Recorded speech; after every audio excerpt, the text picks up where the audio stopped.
जिस तरह से बिहार के इलेक्शन पूरी तरह से सर पर हैं, तमाम पार्टियां अपना जोर लगा रही हैं। हमारे साथ मिन्नत रहमानी साहब हैं, बिहार प्रदेश कांग्रेस कमेटी के अक़लियती सेल के चेयरमैन हैं।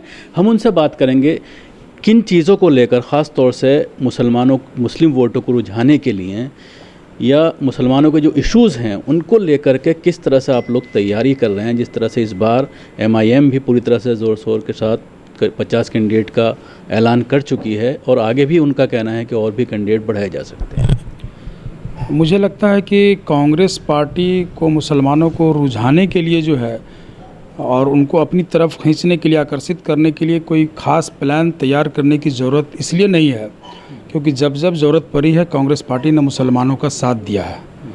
और शाहबानों के केस से लेकर के और मुल्क के आज़ादी के बाद से अभी तक सिर्फ कांग्रेस पार्टी एक ऐसी पार्टी थी जो आज तक कभी भी अक़लियतों के साथ, तमाम अल्पसंख्यक समुदाय के साथ या और ख़ास करके मुसलमानों के साथ कभी भी ऐसी नीति नहीं अपनाई जिससे कि मुसलमानों को उसको खासा नुकसान उठाना पड़े।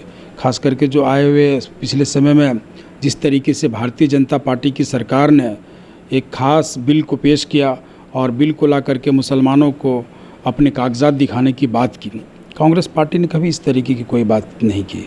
कांग्रेस पार्टी को जब लगा कि मुसलमानों के डेवलपमेंट करने के लिए जो सच्चर कमेटी की रिपोर्ट आई, उसके बाद जब लगा कि मुसलमानों को डेवलपमेंट के लिए कई सारी स्कीम लाने की ज़रूरत है, तो उसके बाद 15 पॉइंट प्रोग्राम भारत सरकार ने उसको लॉन्च किया। तत्कालीन मंत्री के रहमान खान साहब ने मुसलमानों के लिए मदरसा के मॉडर्नाइजेशन के लिए पहली बार भारत सरकार ने बड़ी तादाद में देश भर के मदरसों को बिल्डिंग मुहैया कराई, कंप्यूटर मुहैया कराया गया। इसके अलावा जब ज़रूरत पड़ी कि अब और यूनिवर्सिटी बनाने की ज़रूरत है, तो यही कांग्रेस पार्टी ने अलीगढ़ मुस्लिम यूनिवर्सिटी के 5 ब्रांच मल्लापुरम में, मुर्शिदाबाद में, किशनगंज में, भोपाल में, महाराष्ट्र में, इन तमाम जगह पे उस सेंटर को देने का काम किया। तो मुझे लगता है कि कांग्रेस पार्टी किसी भी जाति, धर्म, वर्ग विशेष के लिए रिझाने का काम नहीं करती है, बल्कि ओवरऑल डेवलपमेंट का काम करती है। 2014 के बाद जिस तरह से हार के कारणों के ऊपर एंटनी कमेटी बनाई गई, उसमें जो सिफारिशात की गई कि मुसलमानों से जो क़ुर्बत है उसकी वजह से हार हुई है, तो उसके बाद ऐसा नहीं लगता कि कांग्रेस भी सॉफ्ट हिंदुत्व की तरफ जा रही है? और ख़ास तौर से अभी जिस तरह से शिलान्यास हुआ राम मंदिर का, उसमें जिस तरह के बयानात कांग्रेस लीडरों के आए और कहीं ना कहीं श्रेय लेने की कोशिश की गई कि राजीव गांधी ने शिलान्यास कराया था, अब दोबारा शिलान्यास करने की क्या ज़रूरत है, तो कहीं ना कहीं सारी पार्टियां मुसलमानों को इग्नोर कर रही हैं और एक सॉफ्ट हिंदुत्व की तरफ जा रही हैं। नहीं, कांग्रेस पार्टी ने भी और इस देश के मुसलमानों ने भी कहा था कि माननीय सर्वोच्च न्यायालय का जो भी फैसला आएगा हम उसे कबूल करेंगे। इस देश के मुसलमानों ने दिल खोल करके कबूल किया और कांग्रेस पार्टी भी उसको कबूल करती है कि अगर देश का सर्वोच्च न्यायालय ने जो फैसला दिया है हम उसको मानते हैं। मुझे नहीं लगता है कि अगर कोई व्यक्ति विशेष किसी मुद्दे को लेकर के अगर कोई बयान दिए हों, चाहे वो मूर्ति स्थापना को लेकर के हो या जो भी मामला हो, ये उनकी निजी राय होती है। पार्टी की तरफ से राहुल गांधी जी का जो स्टेटमेंट था वो अधिकारी के स्टेटमेंट था और उन्होंने अपने बयान में कहा, और उन्होंने अपने बयान में ये भी कहा कि हम सर्वोच्च न्यायालय के फैसले को मानते हैं, इस देश का मुसलमान भी मानने को तैयार है। तो मुझे नहीं लगता है कि इस पर कहीं कोई दुश्वारी थी। किन मुद्दों को लेकर आप इलेक्शन में जाने वाले हैं? ख़ास तौर से जिस तरह से उर्दू का मामला गरमाया हुआ है और नीतीश कुमार के ऊपर इल्ज़ामात लगाए जा रहे हैं कि उर्दू टीचरों को इग्नोर किया जा रहा है और उनको कम करने की बात कही जा रही है, नए वैकेंसी छोड़ दीजिए। कल जिस तरह से रैली के दौरान नीतीश कुमार के मंच पर जितने भी नेता थे उसमें एक भी मुसलमान नहीं था, तमाम कास्ट के लोगों को बिठाया गया, तो उसको लेकर भी कहीं ना कहीं मुसलमानों ने नाराज़गी। नहीं, देखिए, मुसलमानों की नाराज़गी महज ये उर्दू टीचरों की बहाली को लेकर के नहीं है। मुसलमानों की नाराज़गी तो तब से नीतीश कुमार जी से है कि जब इन्होंने कहा था कि मैं मिट्टी में मिल जाऊंगा लेकिन भारतीय जनता पार्टी के साथ नहीं जाऊंगा, और आज वो कहाँ बैठे हुए हैं। अगर सच तो ये होता कि अगर वो मर्द इंसान होते, अगर अपने आप में अगर वो साबित करते कि मैं दोबारा चुनाव में जा रहा हूँ और चुनाव करवाते, फिर वो देखते। वो तो मुसलमानों के नाम पर नीतीश कुमार जी दोबारा महागठबंधन में आए थे।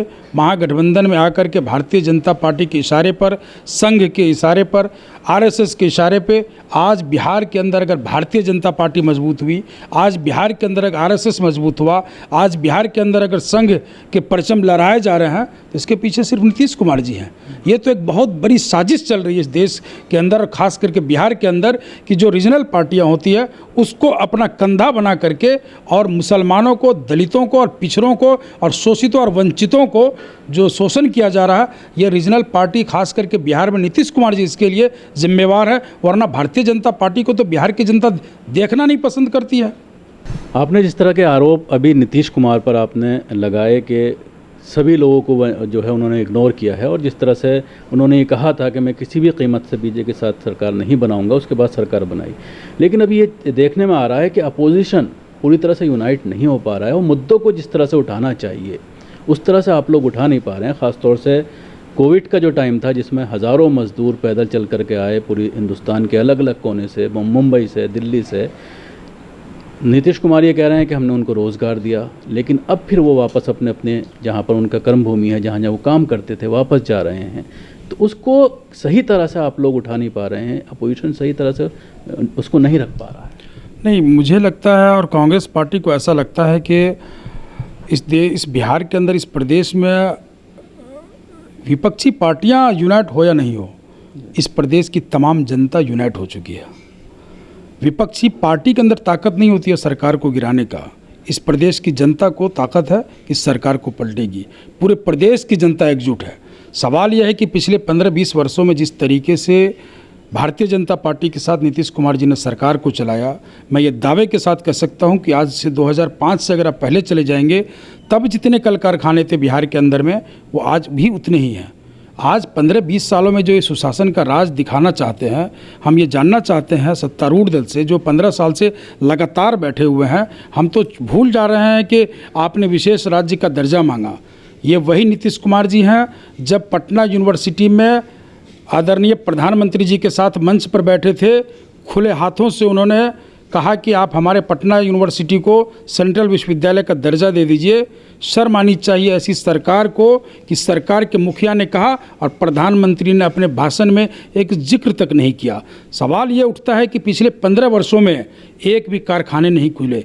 पिछले 15 वर्षों में वही जो पीएमसीएच थे, वही जो डीएमसीएच थे, उसके अलावा कहीं कोई अस्पताल बड़े नहीं खुल पाए।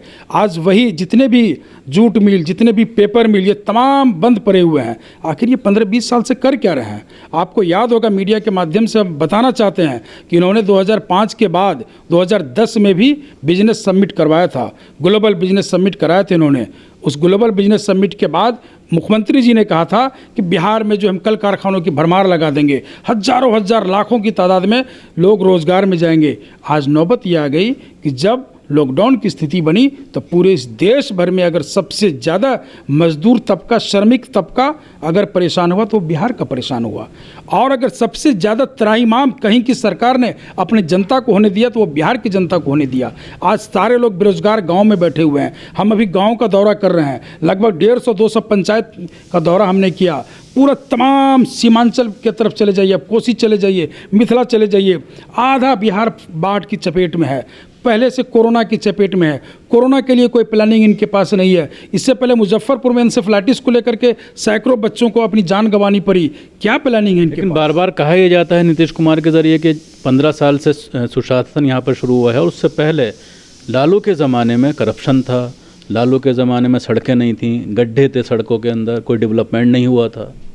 सवाल ये उठता है कि जो सड़कें वो दिखाना चाहते हैं, मैं ये दावे के साथ कहता हूँ कि पूरे बिहार में अगर आप कहीं घूमेंगे तो हर कोने पे जो है यूपीए 1 और यूपीए 2 के समय का प्रधानमंत्री ग्रामीण सड़क योजना, ये तो धन्यवाद देते हैं हम अपने आदरणीय prime minister doctor Manmohan Singh ji को, जिन्होंने यूपीए 1 और यूपीए 2 में प्रधानमंत्री ग्रामीण सड़क योजना के तहत पूरे देश भर में और विशेष करके बिहार में बड़ी बड़ी पैकेज देकर के तमाम सड़कों का निर्माण करवाने का काम किया। हम कहते हैं कि क्या सरकार सिर्फ केंद्र के पैसे के भरोसे क्या वही यूपीए 1 और यूपीए 2 को दिखा करके अपना काम करना चाहती है? आखिर वो रोजगार कहाँ गया? यही भारतीय जनता पार्टी के साथ सरकार में बैठे जिन्होंने कहा कि हम 2 करोड़ रोजगार प्रतिवर्ष देंगे। आज 2 करोड़ के हिसाब से 12 करोड़ लोग तो वैसे ही रोजगार में पूरे देश भर में चले जाते। बिहार के लोग सबसे ज़्यादा बेरोजगार हैं, बिहार के लोग सबसे ज़्यादा परेशान हैं। कोविड के दौरान पिछले 6 महीने से लगभग जो छोटे छोटे दुकानदार हैं, पान वाले दुकानदार हैं, चाय वाले हैं, रेहड़ी पटरी वाले हैं, इन तमाम लोगों का रोजी रोटी बंद है।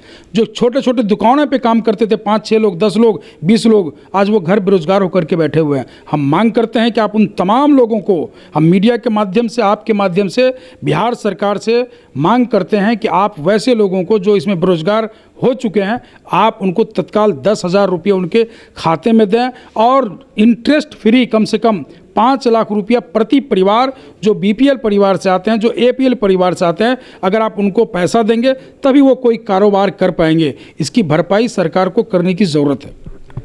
शुक्रिया थे मिन्नत रहमानी साहब जो हमसे बात कर रहे थे बिहार इलेक्शन को लेकर। जिस तरह से इन्होंने सारे इल्ज़ाम सत्ताधारी पार्टी के ऊपर लगाए, नीतीश कुमार को कहीं ना कहीं घेरने की कोशिश की, खासतौर से जिस तरह से कोविड के दौरान जो हालात रहे और उसमें सरकार किस तरह से नाकाम रही। सैलाब का भी इन्होंने जिक्र किया कि सीमांचल में जो हालत है उसमें कहीं ना कहीं सरकार जो है काम करने में पूरी तरह से विफल रही है। पटना से कैमरा पर्सन कौशल अलवी के साथ न्यूज़ मैक्स के लिए शकील अहमद।